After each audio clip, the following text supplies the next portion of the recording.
కుసుమహర కుసుమహర కుసుమహర. ఇప్పుడు నా 60వ టాపిక్ నారద భక్తి దర్శనంలో భగవంతుని ఎలా పిలవాలి అన్న టాపిక్పై చర్చ చేద్దాం.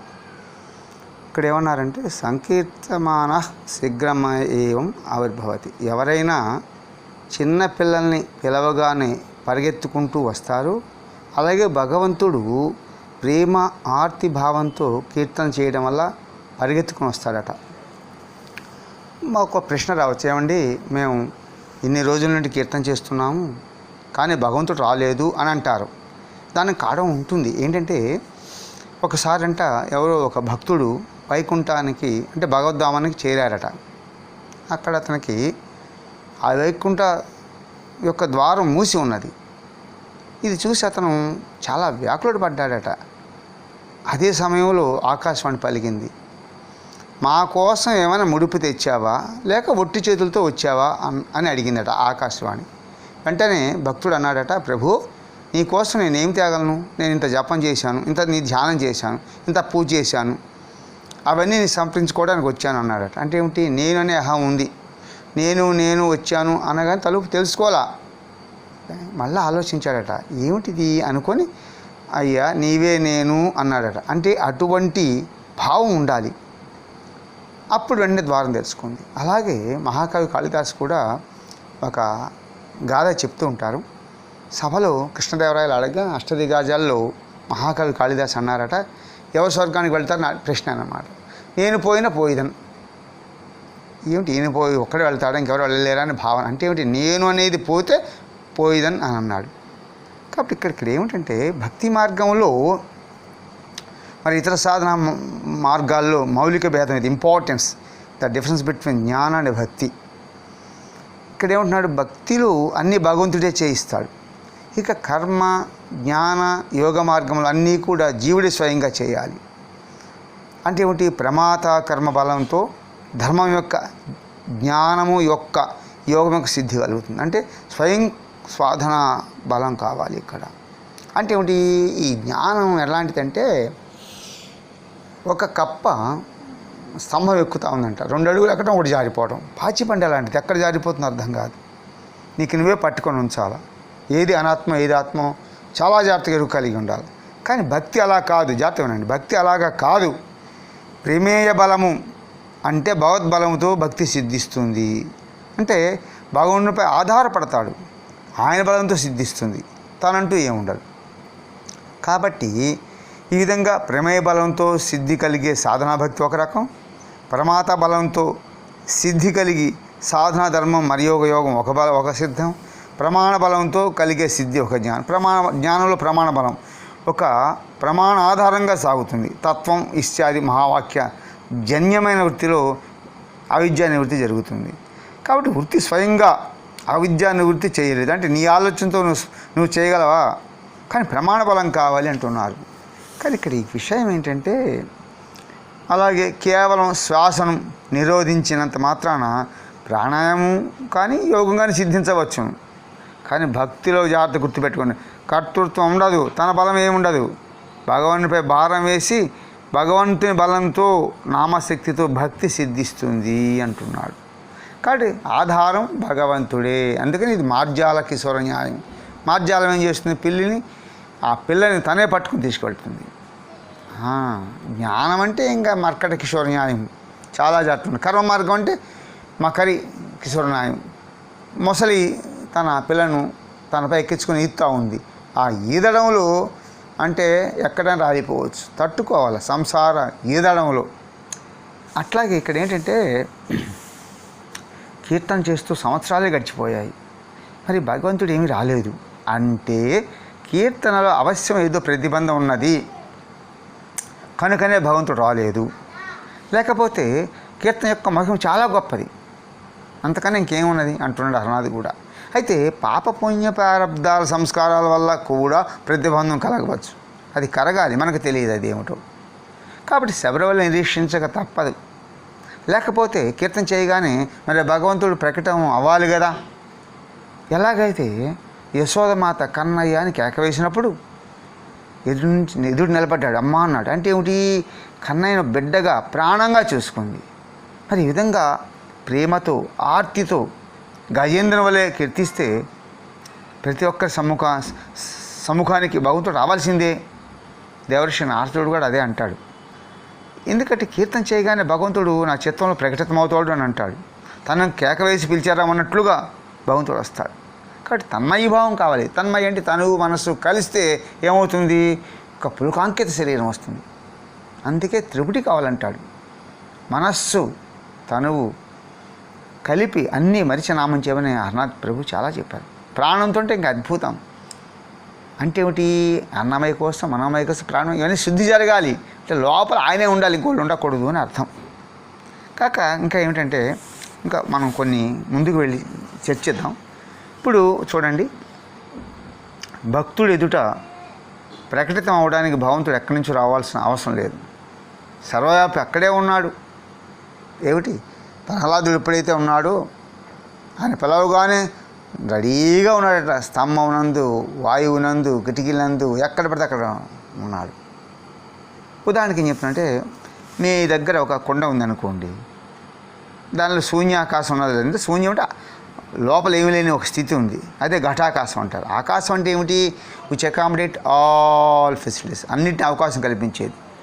అన్నీ దాంట్లో ఉంటాయి. వాయువు, నీరు, మేఘాలు, పిడుగులు కూడా ఉంటాయి. కానీ దేనికి అంటుకోదు. చూసారా? కానీ ఆకాశం ఉంది. ఆకాశం అంటే అవకాశం అంటే శూన్యమని.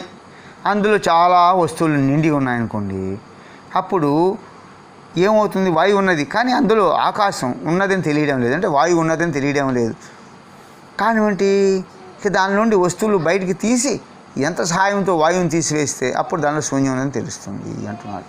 కాబట్టి శూన్యం తెలుసుకోవడానికి గాలిని, నగలను, వస్తువులను అన్నీ బయటికి తీయాలి. అలాగే ఎప్పుడు భగవంతుడు హృదయంలో ప్రకటితం అవ్వాలంటే అప్పుడు నీ హృదయంలో నిండి ఉన్న ఈ సాంసారిక వస్తువులను బయటికి నెట్టివేయాలి. అది అవి హృదయం నుండి తొలగిపోగానే, హృదయం ఖాళీ అవ్వగానే అక్కడ మొదటి నుండి విరాజమానుడైన ప్రభు ప్రకటితం అవుతాడు అంటున్నాడు. అందుకే చూడండి, జ్ఞాని వస్తువులను వస్తువుగా చూస్తాడట. అంటే ఏమిటి? అవి అశాశ్వతము అనుకుంటాడు.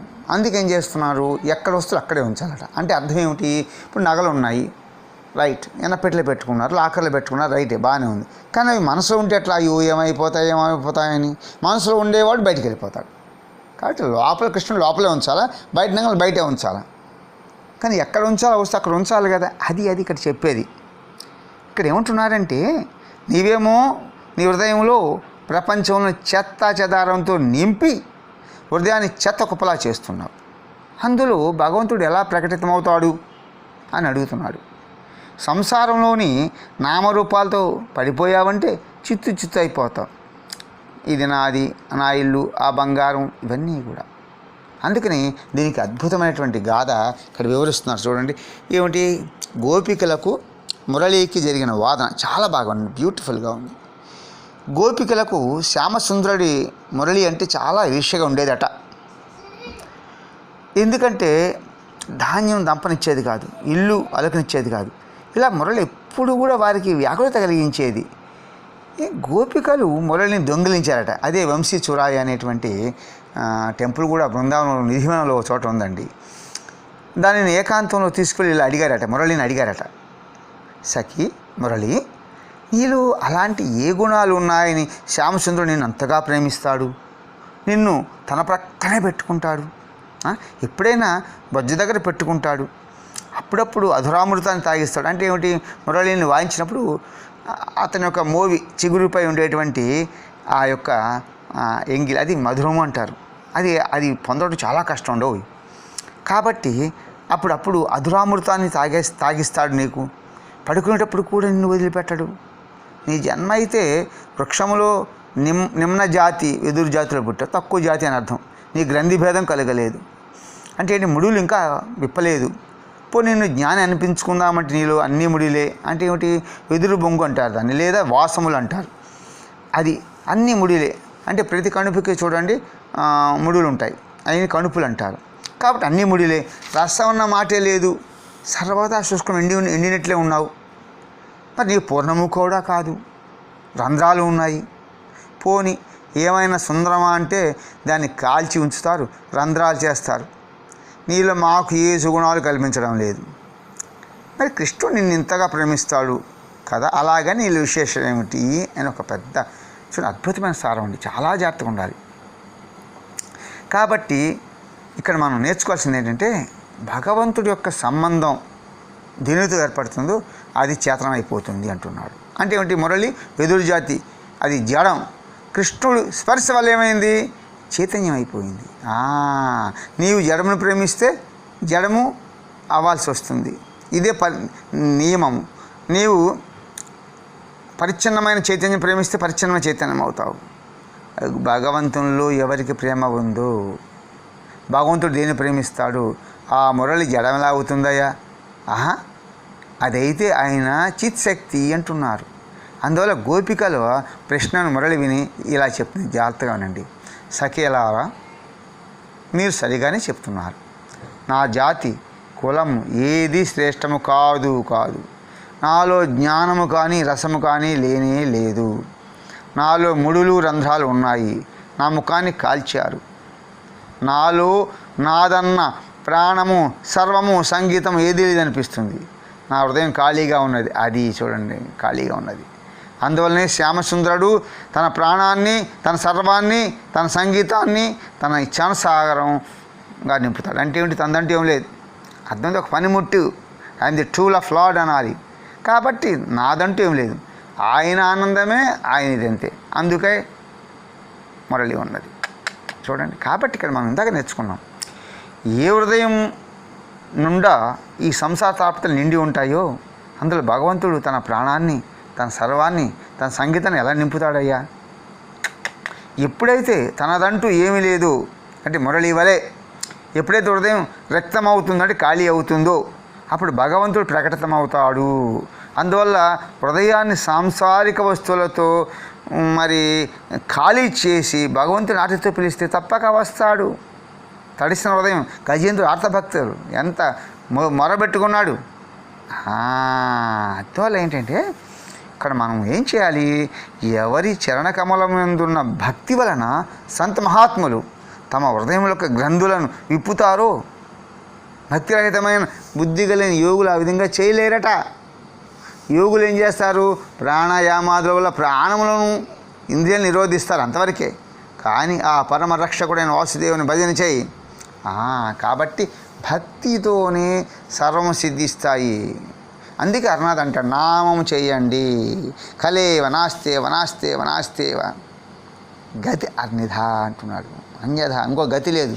నాస్తేవ ఎందుకు అన్నాడు 3 సార్లు? ఇది ఎప్పుడు చెప్పుకున్నది. యోగం వల్ల మనం చేయలేము, సిద్ధించదు. కర్మం వల్ల మనం జన్మించలేము, చేయలేదు. జ్ఞానం మార్గం అసలే వల్ల నాస్తేవ. ఈ 3 మార్గాల కంటే కూడా అన్యత గతి ఏమిటాయనుకోమ్మ అంటే నామ సంకీర్తన. ఏ విధంగా చేయాలి? తన్మయీ భావం, తనువు మనసు ఏకమైపోయి ప్రభువు అని కన్నీళ్ళు పెట్టాలి. ఏడవని హృదయమే కాదన్నాడు. అందుకే కరుణరసం గొప్పది, చాలా గొప్పది. అందుకని మనం ఇక్కడ మరి ఎవరైనా సరే, ఎతులైన ఎవరైనా సరే తమ హృదయం ఖాళీ చేసుకోవాలి. కీర్తన చేసి కానీ భగవంతుడు లభించలేదు. కాబట్టి కీర్తన చేయడం వల్ల భగవంతుడు ప్రకటన అవ్వలేదంటే ఎక్కడో అపరాధం ఉందన్నమాట అంటున్నాడు. అపరాధం అంటే ఏమిటి? అందులోంచి రాధ వెళ్ళిపోయింది, అదే అపరాధం అంటే. ఇది మళ్ళీ మనం చర్చించుకుందాం. ఇప్పటికే కుసుమహర